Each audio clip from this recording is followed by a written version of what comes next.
আমাদের মাননীয় সর্বভারতীয় সভাপতি আজকেই দুর্গাপুরে আসছেন, বৈঠক নেবেন সাংগঠনিক। তো উনি সভাপতি হয়ে প্রথম ট্যুর বাংলা থেকে শুরু করছেন। বিজেপি পশ্চিমবাংলাকে কত গুরুত্ব দিয়েছে, পশ্চিমবাংলার পরিবর্তনের জন্য কত বেশি আগ্রহী, সেটার থেকে বোঝা যাচ্ছে। মাননীয় সভাপতি প্রথমবার তার ট্যুর শুরু করলেন পশ্চিমবাংলা দিয়ে।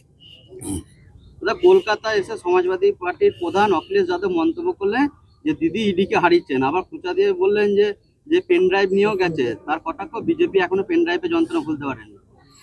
দেখুন, আগে উনি উত্তরপ্রদেশ সামলান, এখানে তাকে দেখে কে ভোট দেবে? উত্তরপ্রদেশে দিদি গিয়ে উল্টাপাল্টা হিন্দি বলেন, একটা ভোটও বাড়ে না। উনি এসে এখানে দিদির গুণগান করলে কে ভোট দেবে?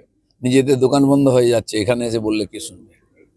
এসআইআর এনআরসি বাতিলের দাবিতে মুর্শিদাবাদে 12 ঘন্টা বন্ধের ডাক দিল একটি সংগঠন, যে সংগঠনের পেছনে আছে যে পিএফআই, যাদের বিরুদ্ধে ইতিমধ্যে শামশেরগঞ্জ এবং বেলডাঙ্গা সহ একাধিক জায়গায় দাঙ্গা লাগানোর অভিযোগ হয়।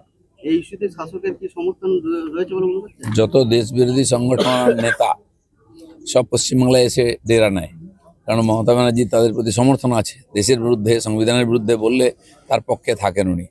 আর এসআইআর বা অন্য যে সরকারি নির্বাচন কমিশনের যোজনা চলছে, তাতে যাই বিরোধিতা করুক কে আটকাতে পারবে না। সারা দেশ জুড়ে হচ্ছে, সফলভাবে হচ্ছে, পশ্চিমবাংলাতেও সেভাবেই হবে। নরেন্দ্রপুর থানার অন্তর্গত নাজিয়াবাদে সারা রাত ধরে বিধ্বংসী আগুন, দেখা মিলল না দমকল মন্ত্রী। নিজের ক্লাবের অনুষ্ঠানে, এত বড় অনুষ্ঠান থেকে উনি বলছেন যে অনুষ্ঠান বড় আছে বলে আগুনের ঘটনাস্থলে উনি পৌঁছতে পারেননি।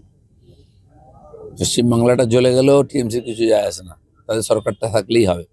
এই যে জায়গায় জায়গায় অবৈধ নির্মাণ, অবৈধ কারখানা, অবৈধ স্টোর, জিনিসপত্র যেখানে সেখানে যে জমা করে দিচ্ছে, তো সরকারি কোনো নিয়ন্ত্রণ নেই, কোনো লাইসেন্স নেই আর ফায়ারের জন্য।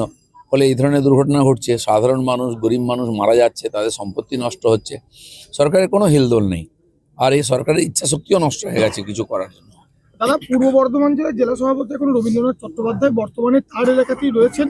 16টা বিধানসভার মধ্যে কি মনে হচ্ছে যে বিজেপি কি ফুল ফোটাতে পারবে? দেখা যাক, ইলেকশন আসুক, ভোট গণনা হোক, পশ্চিমবাংলায় পরিবর্তনের ভোট এবার হবে, তার পরিণাম সব জায়গায় হবে। হুমায়ুন কবির কতটা ফ্যাক্টর? কি ফ্যাক্টর কি হবে? আগে তো কিছুই হলো না এখনো। কোথায় পার্টি, কোথায় নেতা, কোথায় কমিটি? আজ যে আসে পার্টি, পার্টি কাল ছেড়ে চলে যায়। তো সেজন্য সময়ই বলবে। ঠিক আছে, পার্টি তৈরি করেছেন, লড়াই করুন, সবার অধিকার আছে। নির্বাচন কমিশন লজিক্যাল ডিস্টারবেন্স নাম করে সাধারণ মানুষকে হয়রানি করছে। এটা কি বিজেপি দলকে বিব্রত করার জন্যই? অনেক জায়গায় তাই হয়েছে, বিব্রত করার জন্যই করা হচ্ছে। কিছু টেকনিক্যালি ব্যাপার আছে, আমার মনে হয় এআই দিয়ে যেহেতু সংশোধন করা হয়েছে, ছোটোখাটো ভুলও সামনে চলে এসছে, যেগুলো নমিনাল, যেগুলোকে ফোনের মাধ্যমে বা অন্যভাবে সমাধান করা যায়।